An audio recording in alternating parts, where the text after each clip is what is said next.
नमस्कार साथियों, मेरा नाम है अशोक पांडे और मेरे चैनल जेआईबी विद अशोक पे आपका स्वागत है। तो फ्रेंड्स, आज हम एएफएम के मॉड्यूल सी में चैप्टर नंबर 21 का पार्ट 2 करेंगे। ये चैप्टर है आपका इंटरेस्ट एंड एन्युटी कैलकुलेशन के बारे में। एक पार्ट हो चुका है, ये दूसरा पार्ट है। यहाँ एजेंडा हमारा रहेगा, हम क्या क्या कवर करेंगे। एन्युटी क्या होती है, ऑर्डिनरी एन्युटी क्या होती है, एन्युटी ड्यू क्या होती है, हाई पावर जैसे 1.2 की पावर 120 कैसे कैलकुलेट करते हैं, और साथ ही साथ में हम ऑर्डिनरी एन्युटी की फ्यूचर वैल्यू का कैलकुलेशन भी यहाँ पर सीखने वाले हैं। मन लगाकर समझेंगे, सीखेंगे, मज़ा आएगा, कोई चिंता की बात नहीं है। एकदम टेंशन फ्री रहिए, हमारे साथ पढ़ेंगे तो आपको पढ़ना इंटरेस्टिंग लगेगा, ये मैं वादे के साथ कहता हूँ। जब चीज़ों में इंटरेस्ट आने लगता है तो लर्निंग भी अच्छी हो जाती है। तो देखिए, पहले एन्युटी को समझ लेते हैं। देखो, एक एग्जाम्पल से, सीधे सरल से एग्जाम्पल से समझते हैं। मान लीजिए आप जो है किराए के मकान में रहते हैं, ठीक है। तो आप हर महीने 5,000 रुपये अपने मकान मालिक को देते हैं, हर महीने देंगे। अब सोचो, उस एक मकान में आप 10 वर्षों तक रहे तो हर महीने आप उसको 5-5 हज़ार रुपये देते रहे। अगर इस तरीके की कोई पेमेंट हो रही है तो फ्रेंड्स उसे ही एन्युटी कहा जाता है। बस इससे सरल नहीं समझ सकते, ठीक है। अब जैसे आपकी सैलरी है, क्या वो एन्युटी है? हाँ है भाई। हर महीने आपको भगवान 60,000 रुपये, 1,00,000 रुपये देता है। हर महीने 1,00,000 रुपये आपके खाते में सर्टेन डेट को आते हैं, तो इसका मतलब है वो भी एक एन्युटी है। अगर आपने मकान बनवा लिया है, आप मकान मालिक हैं और आपने किराए पर चढ़ा रखा है तो रेंट दे रहा होगा व्यक्ति। आप अगर बैंक के मैनेजर हैं, आपने लोगों को लोन दे रखा है तो उसके खाते से ईएमआई हर महीने काटते होंगे, ये भी आपका एन्युटी है। तो अगर कोई फिक्स पेमेंट हर महीने, हर साल, कोई जरूरी नहीं महीने, हर साल, एवरी ईयर, अगले 15 वर्षों तक, जैसे आप मान लीजिए आपने एलआईसी करवाई, अब हर एलआईसी की किस्त साल में एक बार आप कटवाते हैं तो हर साल वो कटती जाएगी। म्यूचुअल फंड मान लीजिए आपने हर साल कटवाया है, तो ये सारी चीज़ें, ये सभी के सभी आपके एन्युटी ही हैं फ्रेंड्स, ओके। तो at some point in your life you may have had to make a series of fix payment. आपको एक series of fix payment fix रहेगी। 5,000 10,000 जो भी देंगे देते रहेंगे, लेकिन उनकी श्रृंखला चली हुई होगी over a period of time, एक सर्टेन टाइम तक, अगले 5 वर्षों तक, अगले 10 वर्षों तक। एलआईसी करवा ली, अगले 15 वर्षों तक हमें उसमें पेमेंट करनी है, तो ठीक है।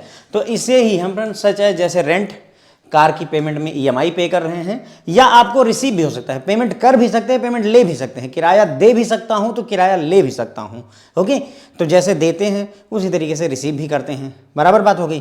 तो दोनों ही एन्युटी कहलाती है। ऐसा नहीं कि मैं अगर कार की ईएमआई भर रहा हूं तभी मेरा एन्युटी कहलाएगा। अगर मुझे पेंशन मिल रही है तो वो भी एन्युटी ही कहलाएगी। तो हमें रिसीव भी होती है series of payment over a period of time. जैसे बॉन्ड के कूपन हमें हर 6 महीने पे, हर साल मिलते रहते हैं, या रेंट हमें हर 6 महीने साल पे हर महीने मिलता रहता है हमारे किराएदार से।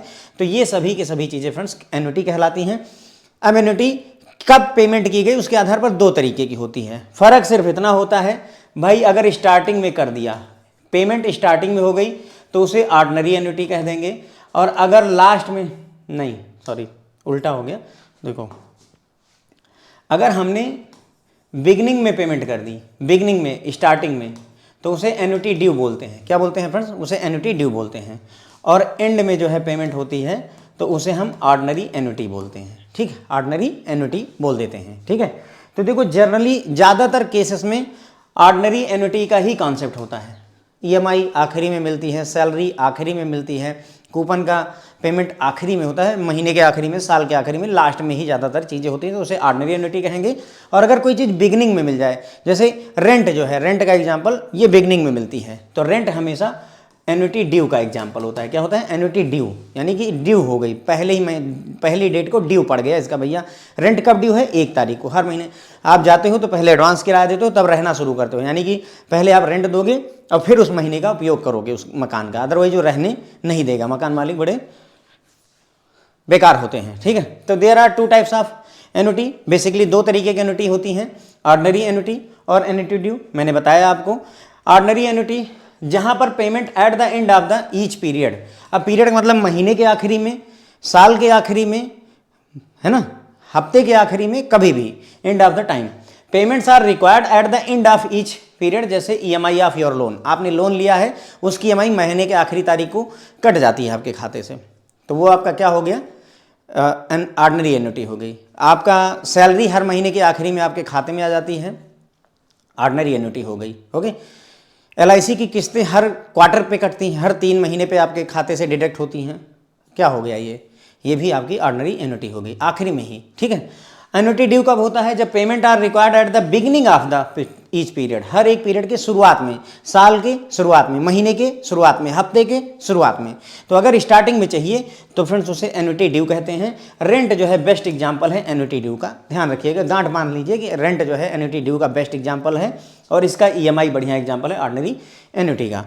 नोट करने की बात है कि अगर क्वेश्चन में कुछ भी नहीं लिखा है तो हमेशा ऑर्डिनरी एन्युटी आप मानकर चलेंगे, ये बात आप एजम्पशन करके चलेंगे। जैसे लिखा है कि आपको 1000 रुपये अगले 10 वर्षों तक मिलने वाले हैं, कहीं बिगनिंग और कहीं एंड शब्द का जिक्र नहीं हुआ इस सवाल में, तो हम हमेशा ये एज्यूम करेंगे कि वो पैसा आखिरी में मिल रहा है। अगर बिगनिंग की बात होगी फ्रेंड तो वो स्पेशली लिखा होगा, I will receive the rent in the beginning of every month, ये लिखा होगा। I will receive the 10,000 rupees from my father in the beginning of each year, ऐसा लिखा होगा। शुरुआत कहीं ना कहीं वो जिक्र करेगा। अगर नहीं लिखा है बिगिनिंग या स्टार्टिंग, ऐसा कुछ शब्द नहीं जिक्र होता है, तो आप उसे हमेशा मानकर चलिएगा कि पेमेंट आखिरी में मिल रही है और उसे ऑर्डिनरी एन्युटी का केस मान करके क्वेश्चन को हम सॉल्व करेंगे। ये जब आप क्वेश्चन सॉल्व करेंगे वहाँ पर आपकी बड़ी मदद करने वाला है, इसलिए आपको मैंने बताया। अगला सवाल आपके सामने है कि भाई कैसे हाई पावर को कैसे कैलकुलेट कर सकते हैं, how to calculate high powers, ठीक है। मैं आपके लिए कई सारे एग्जांपल लेकर आया हूं ताकि आपकी जो बुद्धि है वो पूरी तरह से खुल जाए। कैसे होगा, देखिए हमारे सामने कई सारे एग्जांपल हैं। पहला एग्जांपल है, थोड़ा सा टाइम लगेगा मेरे लेक्चर्स में, मैंने फिर कहा है कि मेरे लेक्चर्स में आपको धैर्य रखना पड़ेगा। आप अगर रिकॉर्डेड सेशन देख रहे हैं तो स्पीड में बढ़ा करके भी देख सकते हैं, कोई मना ही नहीं है ना, जितनी स्पीड पर आप बर्दाश्त कर पाएँ, ठीक है। तो हमें कैलकुलेट करना है 1.05 की पावर 5 कैलकुलेट करना है। हियर इज द कैलकुलेटर, मैं आपको सिखाऊंगा कि कैसे कैलकुलेट करते हैं। तो देखो सिंपल सा फार्मूला है, पहले कैलकुलेटर उठाओ 1.0 इंटू 1.0 कर दो, ठीक है। पहला कैलकुलेटर हम उठाएंगे, 5 बार करना है तो हम पहले 2 बार कैलकुलेट करेंगे, जो भी आएगा, ठीक है। मान लेते हैं 1.05 इंटू 1.05 इक्वल टू दबाया तो 1. खैर ये आना मुद्दा नहीं है, इसको नहीं लिखूंगा नहीं तो कन्फ्यूजन हो जाएगी। देखिए सबसे पहला काम क्या करिए, एक बार 1.05 मल्टीप्लाई का साइन 1.05 और फिर इक्वल टू दबाना है, ठीक है। मैं आपको दिखाता हूँ कैलकुलेटर में, नज़दीक से देखें, शायद दिख रहा होगा मेरे ख्याल से, ठीक है। 0 लिखा हुआ दिख रहा है शायद ना। तो अब यहाँ क्या करिए 1.05, ठीक है, मल्टीप्लाई का साइन दबाइए, फिर से 1.05, ठीक है, मल्टीप्लाई साइन इक्वल टू दबा दीजिए। तो ये 2 बार मल्टीप्लाई हो गया, क्या हुआ 1.05 और इंटू 1.05, कितनी बार मल्टीप्लाई हुआ 2 बार। जरा सा अगर आप यहाँ नज़दीक से देख सकेंगे, अपने कैलकुलेटर आपके पास हो तो यहाँ देखेंगे आपको 3 लिखा हुआ आएगा, यहाँ देखेंगे 3 लिखा हुआ है। 3 क्यों? क्योंकि आपने एक बार 1.05 फिर मल्टीप्लाई दबाया, फिर 1.05 फिर इक्वल टू दबाया, तो वो 3 कैलकुलेट कर लेता है उसको, ठीक है। कितना? 3 कैलकुलेट कर लेता है। अब हमें क्या चाहिए, 2 बार कैलकुलेशन हो चुकी है, 1.05 इंटू 1.05 हो चुकी है। तो हम इसको, ये कितनी बार हो गई, 2 बार हो गई है। अब क्या करिए, एक बार अगर आप इक्वल दबाएंगे एक बार तो ये 3 बार हो जाएगा, एक बार और दबाएंगे 4 हो जाएगा, एक बार और दबाएंगे 5 हो जाएगा। तो 5 बार पे देखिए 1.27628 ये, ठीक है, ये वैल्यू आपकी निकल करके आ जाएगी, ठीक है। नहीं समझ में आया कोई बात नहीं, नहीं समझ में कोई बात नहीं है, बहुत सारे एग्जाम्पल है साहब, कोई टेंशन की बात नहीं, सब समझाऊंगा, ठीक है। इतने एग्जाम्पल होंगे कि आखिरी में कहोगे बस करो सर अब तो हम ही करने लगे। कैलकुलेटर उठा लीजिए, if you have a calculator follow the instruction, हो सकता है यहाँ पर ना दिख रहा हो तो फॉलो द इंस्ट्रक्शन। सबसे पहले 1.1 की पावर 6 करना है तो अपने कैलकुलेटर में 1.1 मल्टीप्लाइड बाई 1.1 कर लीजिए, इक्वल टू का निशान दबा लीजिए तो आपको 1.21 दिखने लगेगा। अब ध्यान रखिए कि ये चूंकि 1.1 2 बार दबाया है तो ये हमारा 2 बार की वैल्यू आई है, यानी 1.1 इंटू 1. हमारे पास जो अभी वैल्यू है इसकी पावर 2 की वैल्यू आई हुई है, ठीक है। अब यहाँ इक्वल के साइन को कितनी बार दबाइए ताकि 6 हो जाए, 2 बार हो चुका है तो इसका मतलब 4 बार और दबाना है। 2 बार हो चुका है, 6 चाहिए, भाई 2 हो चुका है और 6 चाहिए, इसका मतलब 4 बार और दबाना होगा इक्वल का साइन। तो चाहे गिन लो, या मैं ऐसे करता हूँ कि 2 बार दबा चुका हूँ तो ये तीसरी बार, चौथी बार, 5वीं बार और 6वीं बार, ऐसे भी मैं ध्यान रख लेता हूँ। तो 1.7716 आ गया आपका, ठीक है, ये भी सही है, चलो कोई दिक्कत नहीं है। नहीं समझ में आया तब भी चलेगा। 0.45 की पावर 3 हमें निकालना है, तो अगेन 0.045 मल्टीप्लाई का साइन 0.045, इतना करके इक्वल का साइन दबा दो, इतना तो कर ही लो, इतना करोगे तो 2 बार आ जाएगा, एक बार इक्वल का साइन, तो 0.045 इंटू 0.045 इक्वल टू ये हमारा आ गया इतना, ठीक है। 2 बार करने पर ये वैल्यू आ गई है। एक बार और दबा देंगे क्योंकि 2 बार हो चुका, हमें 3 बार चाहिए, तो एक बार और मैं बटन दबा दूंगा। एक बार मैंने और बटन दबा दी तो हमारे पास में जो वैल्यू आ गई 4 बार 0 और 9, ये देखिए, ठीक है, लगभग इतनी वैल्यू आ गई।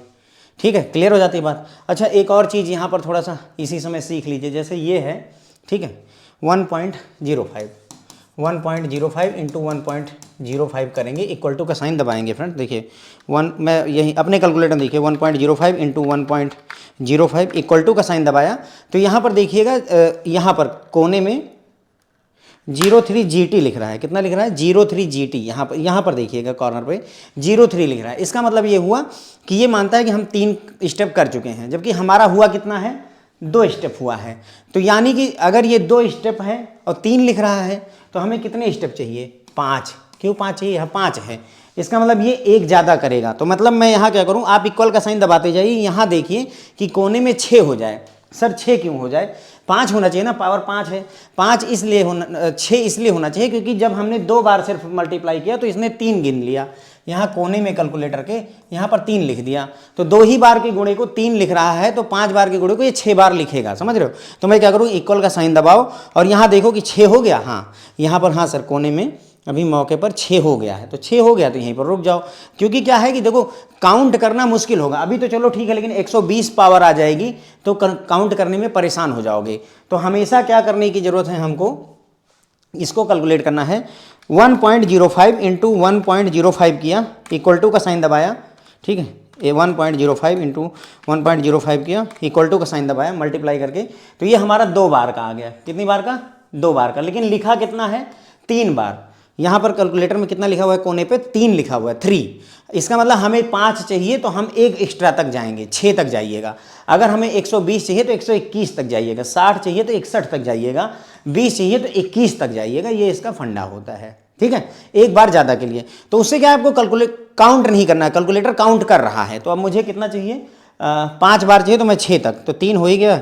मैं गिनूंगा नहीं, मैंने 6 तक सिर्फ कैलकुलेट किया कि भैया यहाँ कोने में 6 दिख जाए। 6 दिख गया तो 1.27628, जिसी को ये मैंने राउंड ऑफ करके 63 लिखा हुआ। ठीक है, क्लियर हो जाती बात, समझ में आया ना? अब जैसे इसलिए बता देना, जैसे 1.2 की पावर 20 है, तो वही देखो शुरू से 1.2 किया, ठीक है, मल्टीप्लाई का साइन दबाया, 1.2 अगेन किया, इक्वल टू दबा दिया। तो ये मेरा कितना आ गया? 2 बार का। लेकिन यहाँ लिखा कितना है? 3 बार। और मुझे चाहिए कितनी बार का? 20। इसका मतलब मैं 20 नहीं, कैलकुलेटर में 21 देखूंगा। मैं यहाँ क्या देखना चाहूँगा? 21। अब मैं इक्वल का साइन दबाऊंगा, सिर्फ इक्वल का साइन दबाता जाऊँगा और मैं बस वेट करूँगा कि यहाँ पर 21 आ जाए ऊपर। मैं ऊपर देख रहा हूँ, 18 आ गया, 19, 20, 21 आ गया। देखो कैलकुलेटर में अगर आपको दिख रहा हो तो यहाँ कॉर्नर पे 21 दिख रहा होगा। आप अपने कैलकुलेटर में देख लीजिए, तो यहाँ 21 दिखने लगा। सर 21 क्यों? 20 ही चाहिए था। मैंने आपको बताया ना कि वो 3 गिन लेता है, इसलिए एक वो एक्स्ट्रा गिना रहता है, इसलिए हम एक एक्स्ट्रा यहाँ पर चले गए होते। तो ये अब मेरा कितना आ गया? तो ये आ रहा है फ्रेंड 38.3375। ठीक है, इतना ही आ रहा है। ठीक है, क्लियर हो जाती बात। अब भाई तुम में हिम्मत हो, देखो मैंने 20 तक किया, तुम में हिम्मत हो तो 60 बार गिन डालो, तुम्हारी मर्जी पर है। करना क्या है? बटन दबाओ, खट खट खट खट खट खट। कितनी बार दबाना पड़ेगा? यहाँ लगभग 61, कैलकुलेटर में 61 दिखाने लगे, उतना तक दबाना पड़ेगा। तुम्हारी मर्जी पर है अगर चाहो। लेकिन अगर पावर पता चल रहा है कि 240 हो जा रही है तो 240 बार प्रेस करना अच्छा नहीं रहेगा। ठीक है, इसीलिए एक छोटा सा उदाहरण लिया है। एक तो मैंने आपको 1.2 इंटू 1.2 इक्वल टू, और उसके बाद में इसको 21 तक करके दिखाया था। 21 तक क्यों किया हमने? क्योंकि कैलकुलेटर लीजिए, समझ में आएगा। 21 तक क्यों किया? क्योंकि 20 तक चाहिए था, इसलिए 21 तक करके मैंने आपको दिखाया। तो ये ऐसे हो गया। लेकिन इसको और सरल भी कर सकते हैं। इतनी बार जो है 20 बार बटन ना दबा करके हम क्या करें, जो 20 पावर है इसको 4 × 5 लिख दें। तो 1.2 की पावर 20 की जगह पर हम 1.2 की पावर 4 × 5 लिख सकते हैं 20 को। या इसे फ्रेंड्स 1.2 की पावर 4 और पूरे की पावर 5 भी किया जा सकता है। अब काम क्या रहेगा? 1.2 की पावर 4 कैलकुलेट कर लीजिए। तो 1.2 इंटू 1.2 इक्वल टू 4 बार चाहिए तो मैंने 5 बार दबा दिया, मतलब 5 कैलकुलेटर में 5 दिखने लगा। 4 तक चाहिए था, मैं गिन नहीं रहा हूँ, मैं कैलकुलेटर में ये जो नंबर लिखा हुआ उसी के आधार पर चल रहा हूँ।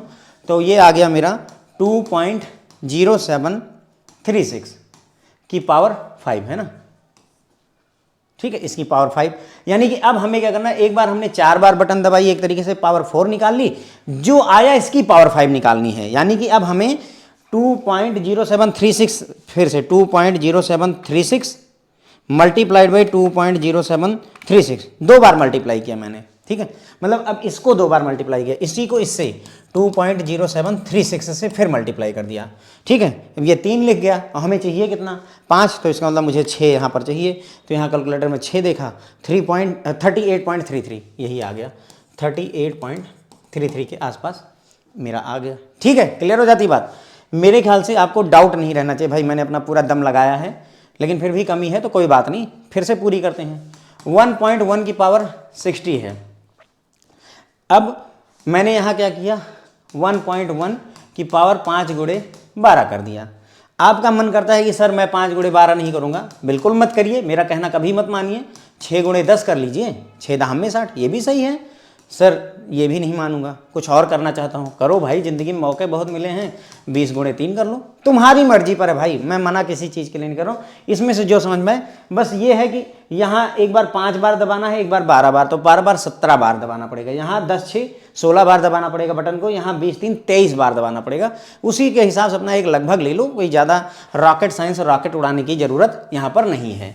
तो इसीलिए मैंने क्या किया, चुपचाप से 5 गुणे 12 ले लिया, यानी 1.1 की पावर 5 निकालूंगा, जो आएगा उसकी पावर 12 निकालूंगा। तो 1.1 की पावर 5 निकालना है तो 6 तक ले जाऊंगा, यानी कि 5 निकालने के लिए। तो 1.6105 आ गया, टू दी पावर 12 आ जाएगा, क्योंकि ये 5 हो गया। अब हमें क्या करना है, फिर से रीसेट करिए कैलकुलेटर को, नए सिरे से फिर से लेकर आइए। 1.6105 इंटू 1.6105, ठीक है। अब इसको कितने तक ले जाना है, 12, तो 12 टाइम्स तक चाहिए, तो मैं कैलकुलेटर में से 13 तक ले जाऊंगा। जहाँ पर 13 लिखा हुआ मुझे मिल जाए, यहाँ पर 13 लिखा हुआ आपको मिल जाएगा, ठीक है। 13 में मेरा आ रहा है 304.4589, 304.4589, लगभग वही आ जाएगा, ठीक है। तो आपकी मर्जी पर है, कैलकुलेशन ऐसे ही की जा सकती है। आपका मन करे पहले 12 टाइम्स कर लीजिए, फिर 5 टाइम्स कर लीजिए, वो भी चलेगा, आंसर सारे सही होंगे। अब 120 है, 120 को मैंने क्या किया, 12 और 10 से कर दिया, तो 1.05 की पावर 120, ठीक है। तो 1 इससे क्या है कि आपको 120 बार जो है कैलकुलेटर दबाने से मैंने बचाया कुल मिला करके। अब चाहे 1000 पावर आ जाए, क्या फ़र्क पड़ता है भाई, 1000 पावर भी आप कैलकुलेट कर ही लेंगे, ठीक है। तो ये हो गया। अब इसमें क्या है, अब ऐसी चीज़ों को पढ़ाने भाई समय लगेगा, उसको जल्दबाजी में नहीं कर सकता। तो यहाँ पर 120 की जगह मैंने क्या किया, 12 गुणे 10 कर दिया है, आपकी मर्जी करे 10 गुणे 12 कर दीजिए। तो 1.05 की पावर पहले हम कैलकुलेट करेंगे 12 टाइम्स, और जो कुछ भी आएगा उसकी पावर 10 निकालेंगे। तो 1.05 इंटू 1.05 12 टाइम्स चाहिए, तो 12 बार चाहिए, तो यहाँ मैं कैलकुलेटर में देखूंगा 13 जब लिखा हुआ आ जाएगा वहीं रोक दूंगा। तो 13 लिखा हुआ आ रहा है, 1.7958 आ रहा है, तो इसको 9 कर लेते हैं अप्रॉक्सीमेशन के लिए। अब इसकी पावर 10 निकालनी है, तो अगेन नए सिरे से कैलकुलेटर लीजिए। 1.7959 इंटू 1.7959, ठीक है। इसको कितनी बार चाहिए, 10, तो जब तक कैलकुलेटर 11 ना दिखा दे तब तक रुकूंगा नहीं। तो 348.9968 मेरा आ रहा है, ठीक है, यही आ गया, ठीक है। तो कैलकुलेट करके मेरी वैल्यू निकल गई। अब इसकी ज़रूरत हमें ईएमआई में और इस सब जगहों पर पड़ेगी, तो इसलिए मैंने आपको एक बार सिखा दिया।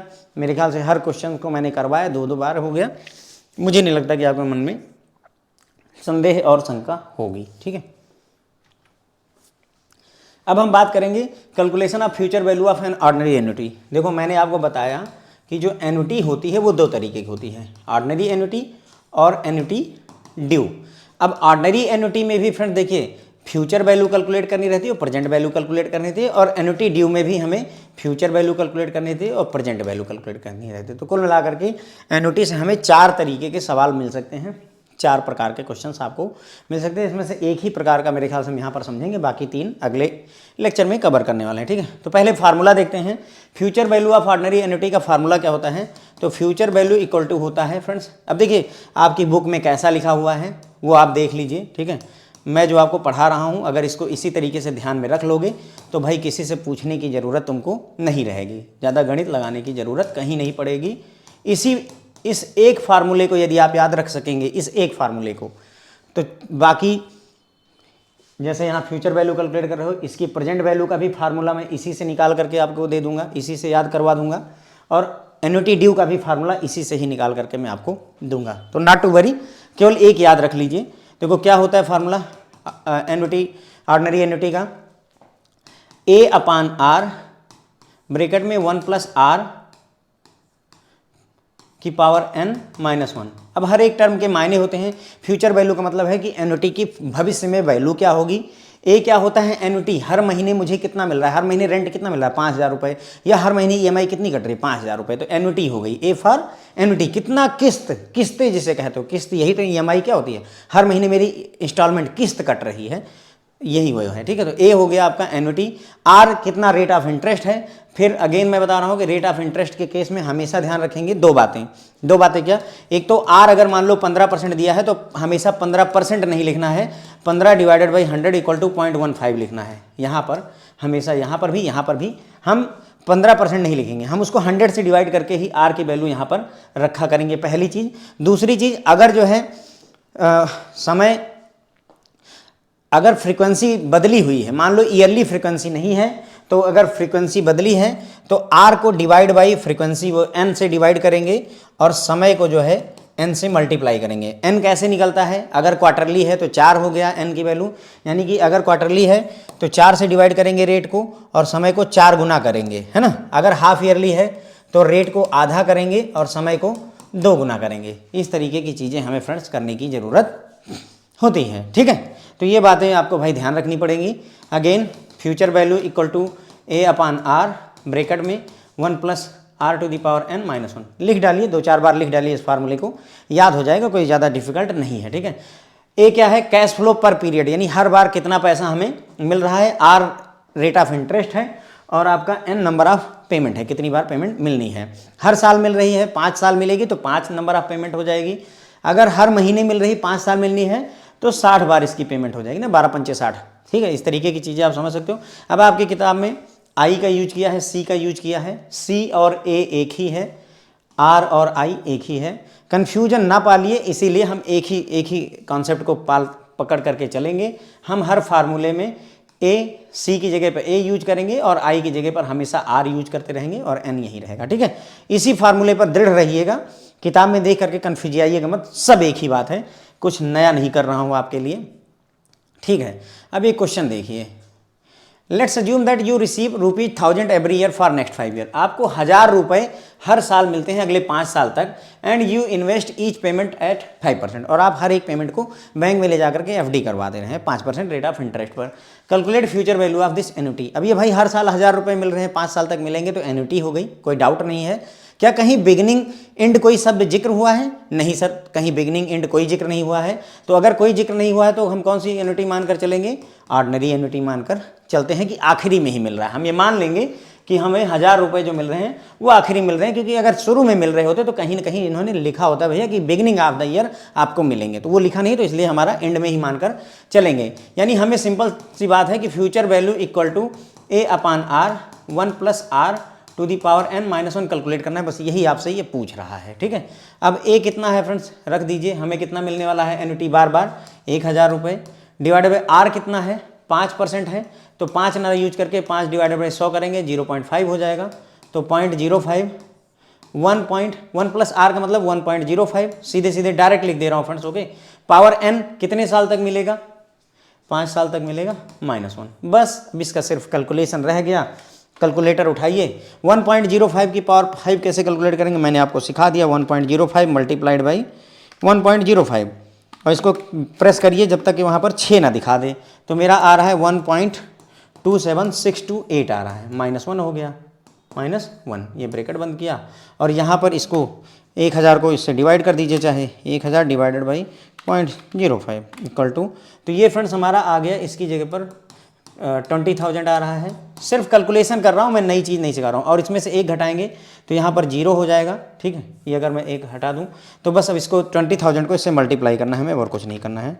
20,000 मल्टीप्लाइड बाई 0.27628 इक्वल टू 5526 आ रहा है, यानी कि 5526 रुपये हमें मिलेंगे।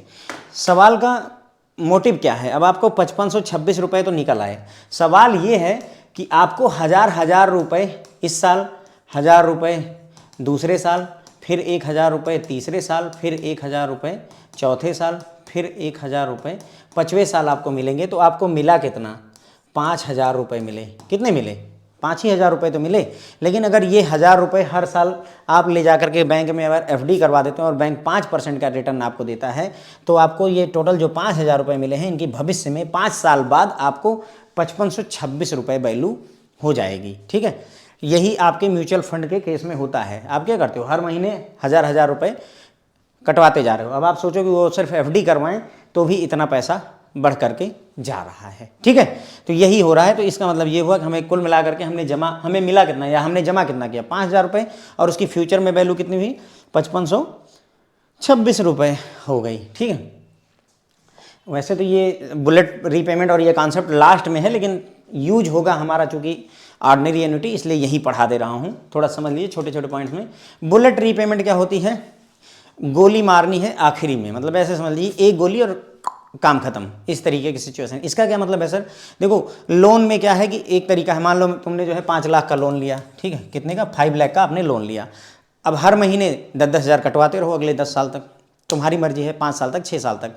ठीक है, या दूसरा तरीका हो सकता है कि हम क्या करें कि हम आपको 5 साल बाद, मैं कुछ दूंगा नहीं, अभी 5 लाख ले लिया, चुपचाप बैठा हूं, और जैसे ही 5 साल पूरा होगा तुरंत ही 5 लाख रुपए तो आपको दूंगा ही, और प्लस जो इंटरेस्ट मान लो 1 लाख रुपए का हुआ, तो एक साथ पूरे के पूरे 6 लाख रुपए दे दूंगा। एक गोली से पूरा काम खत्म करूंगा। That's why we call it bullet payment. एक बुलेट, काम खत्म, मतलब एक गोली मारी और मेरा लोन खत्म हो गया। That's kind of thing in bullet repayment. समझ में आया बात? जब हम पूरा का पूरा इंटरेस्ट और मूलधन एक साथ चुका दें तो उसे फ्रेंड्स हम बुलेट रीपेमेंट कहते हैं। ठीक है, when we repay entire loan amount at the end of the period with accumulated interest. जब हम क्या करते हैं, पूरे के पूरे लोन की अमाउंट प्लस जो भी इंटरेस्ट हुआ है उस सबको एक साथ आखिरी में पे कर दें, तो उसे बुलेट रीपेमेंट या बलून रीपेमेंट भी कहा जाता है। और इसी पर्पज के लिए, बुलेट रीपेमेंट और बलून रीपेमेंट के लिए हम सिंकिंग फंड बनाते हैं। हम क्या करते हैं? सिंकिंग फंड बनाते हैं।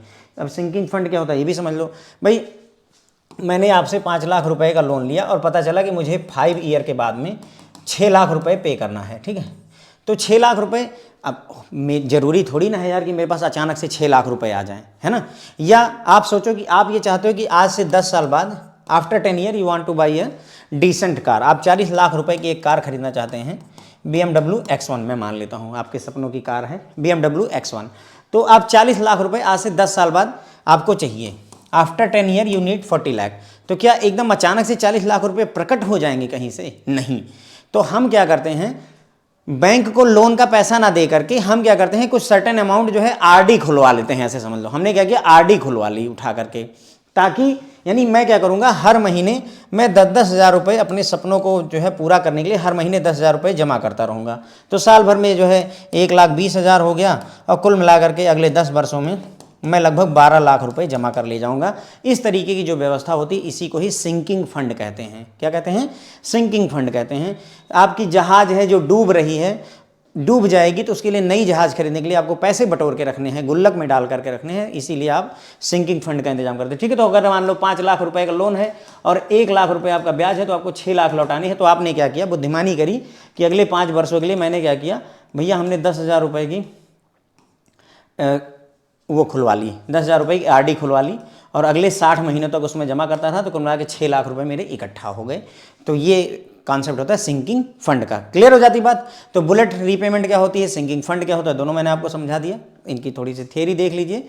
When a specified amount of money is needed at specified future date, एक फिक्स अमाउंट आपको फ्यूचर डेट पर चाहिए होती है, तो it is a good practice to accumulate systematically a fund by means of equal periodic deposit. तो बेहतर रहेगा कि हम एक RD खुलवा लें, इक्वली उसमें हर महीने डिपॉजिट करते चलें, और इस तरीके के जो फंड होता है उसे ही सिंकिंग फंड कहते हैं। सिंकिंग फंड नाम इसीलिए आया है कि जैसे आपकी कार है, पता है 5 साल बाद मेरी कार खराब हो जाएगी, तो मुझे 10 लाख रुपए चाहिए, तो मैं क्या करूँगा, एक RD खुलवा लूँगा, सिंकिंग फंड जिसे कहूँगा मैं, और वो हर महीने 10-10 हज़ार रुपये उसे किनारे करता जाऊँगा।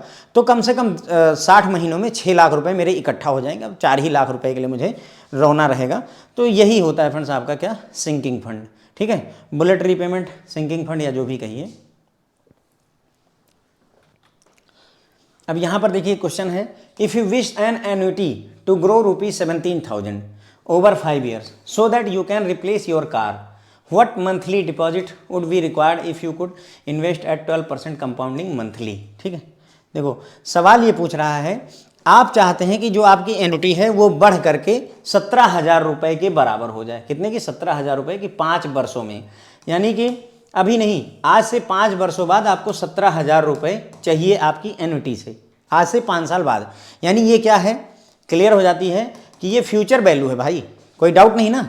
5 साल बाद मेरी एन्युटी बढ़ करके 17,000 हो जाए, इसका मतलब फ्यूचर वैल्यू है, ताकि मैं अपनी पुरानी कार को रिप्लेस कर दूँ। 17,000 है, आप 17 लाख मान लीजिए, मतलब कार रिप्लेस हो जाए। आपको क्या करना है, पुरानी कार हटा करके 17 लाख रुपए या ये 17,000 से नई कार खरीद लेनी है। ठीक है, पूछ रहा है कि हर महीने आपको कितना डिपॉजिट करना चाहिए, हर महीने आपको कितना डिपॉजिट मंथली मैं कर दूँ कि मुझे ये 17,000 रुपये मिल जाएं, अगर 12% इंटरेस्ट है और कंपाउंडिंग मंथली है। तो ध्यान दीजिए, 12% जो इंटरेस्ट है वो पर एनम का है। फ्रेंड्स हमेशा ध्यान रखिएगा, 12% जो इंटरेस्ट आपको दिया रहता है वो हमेशा पर एनम का दिया रहता है, कंपाउंडिंग अलग से दी जाती है। इंटरेस्ट हमेशा पर एनम का दिया जाएगा, कंपाउंडिंग मंथली है कि क्वार्टरली है कि हाफ ईयरली है वो अलग से लिखा जाता है। अगर ना लिखा होता है ना, अगर ना लिखा होता तो हम इसे ईयरली कंपाउंडिंग मान लेते। ठीक है, तो 12% अगर सालाना है, तो मैंने आपको बताया था कि अगर कंपाउंडिंग बदलेगी तो हमें क्या करना होगा,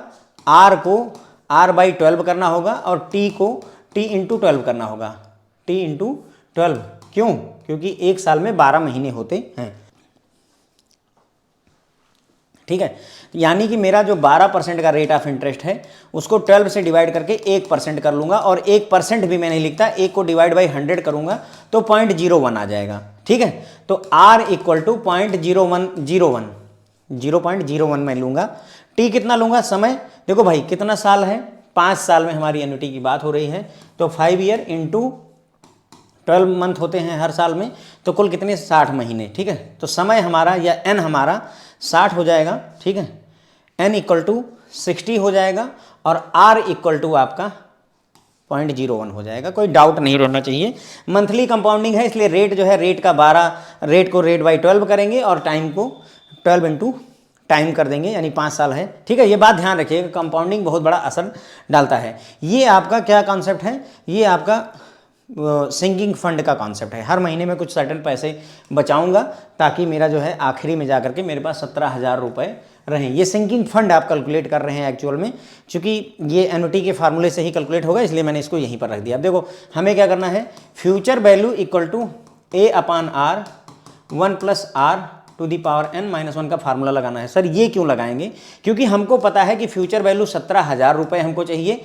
ए कितना है सर? ए तो पता करना है भाई, वही तो पूछ रहा है कि मंथली कितना डिपॉजिट कर दोगे। ए क्या है? एन्युटी है, कितना हर महीने हर साल कितना मिल रहा है, तो ए हो गया। आर कितना हो गया? अभी हमने देखा कि 0.01 हो गया, तो 0.01 ऊपर हो गया 1.01 की पावर कितने साल में? 5 ईयर होना चाहिए, लेकिन यहाँ पर 60 लेंगे क्योंकि मैंने बताया आपको मंथली है, तो इसलिए उसका असर पड़ेगा 60 - 1। बस अब इसको कैलकुलेट कर डालिए, आपका क्वेश्चन सॉल्व हो जाएगा। तो देखो 1.01 की पावर 60 केवल कैलकुलेट करना इस क्वेश्चन में रह गया, बाकी सारी चीज़ें सेम हो गई हैं। देखिए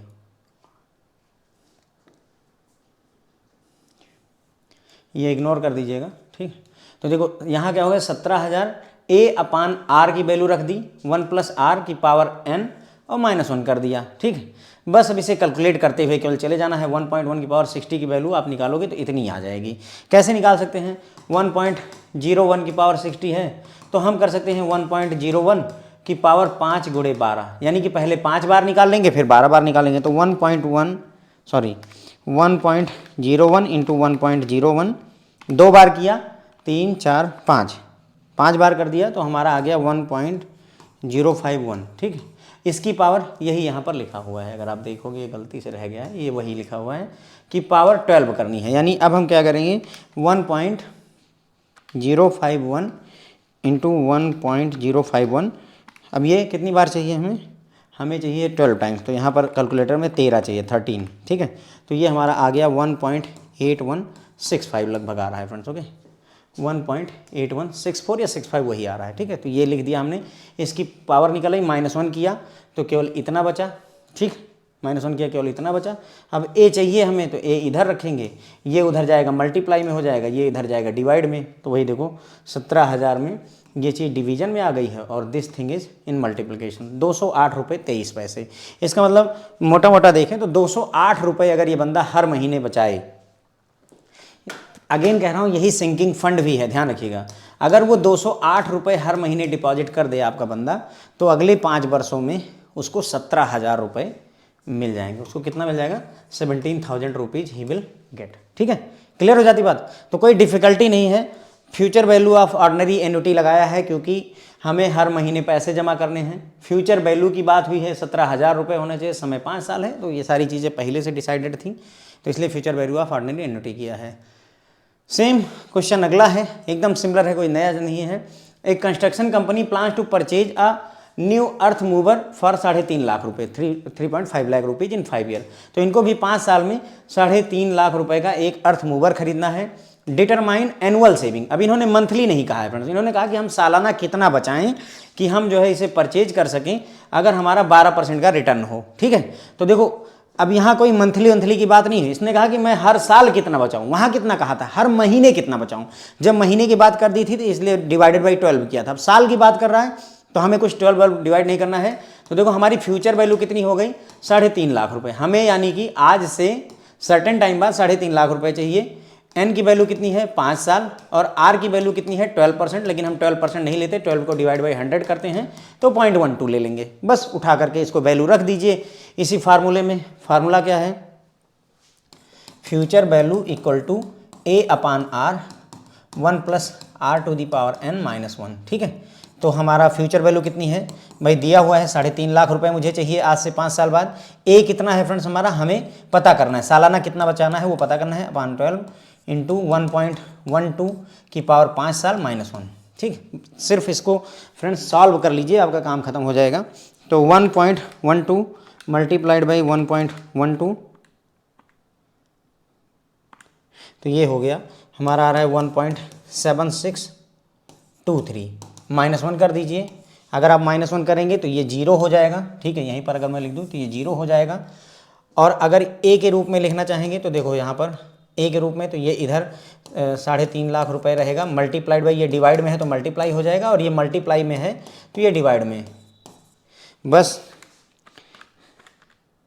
3.5 lakh multiplied by 12 divided by 0.7623, तो ये मेरा आ रहा है 550,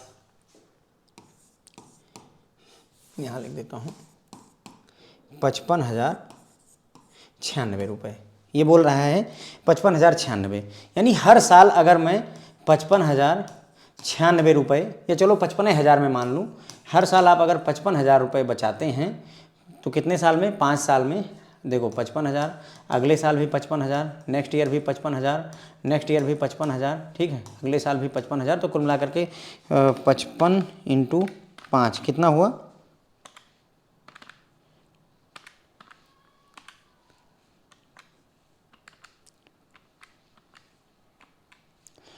ये हो जाएगा 2,75,000 रुपये। कितना हो जाएगा? 2,75,000। यानी कुल मिलाकर के आप 2,75,000 रुपये जमा करोगे और इंटरेस्ट लग करके वो आपको 3,50,000 रुपये मिल जाएगा। ये हो रहा है इस सवाल में। ठीक है, ये भी आपका सिंकिंग फंड का एक एग्जाम्पल है। कैसे कैलकुलेट करना है, कैसे सोचना है, सारा कुछ आपको दिखाया, बताया। 55,096 रुपये कैसे आया पूरा समझाया। देखो इसीलिए मैं फार्मूले के एक ही फार्मूला रखता हूँ और उसी से पूरी कहानी चलाता हूँ ताकि आपके मन में बार बार डाउट ना बने। ठीक है, तो 3.5 लाख रुपये मुझे फ्यूचर में चाहिए। रेट ऑफ इंटरेस्ट कितना है? 12%, तो 0.12 हो गया। समय कितना है? 5 साल। चूँकि यहाँ एनुअली कहा है, एनुअल सेविंग कहा है, इसलिए सालाना रखा। यहाँ पर उसने बताया था कि मैं हर महीने कितना जमा करूँ। महीने का कहेगा तो डिवाइड बाई 12 आप करोगे रेट को, और समय को 12 गुना करोगे। ये बात अगर जब आप EMI कैलकुलेट करेंगे तो 100% EMI मंथली ही होती है ज़्यादातर केसेस में, तो आपको ये कैलकुलेशन उसी हिसाब से करनी पड़ेगी। चलो ठीक है, ये भी क्वेश्चन निपट गया। बस इसी के साथ हमारा ये लेक्चर भी, ज्ञान भी खत्म हो गया फ्रेंड्स। ओके, ठीक है, तो आई बिलीव फ्रेंड्स आपको समझ में आया होगा। ठीक है, आई होप। अगर समझ में आ रहा है तो लाइक वगैरह करें, है ना, कमेंट्स लिखें, क्या एक्सपेक्टेशन है, अच्छा है क्लास, नहीं अच्छा है, क्या सुधार की ज़रूरत है, हम कहाँ बदल सकते हैं अपने आप को। I am open for that. Thank you so much friends.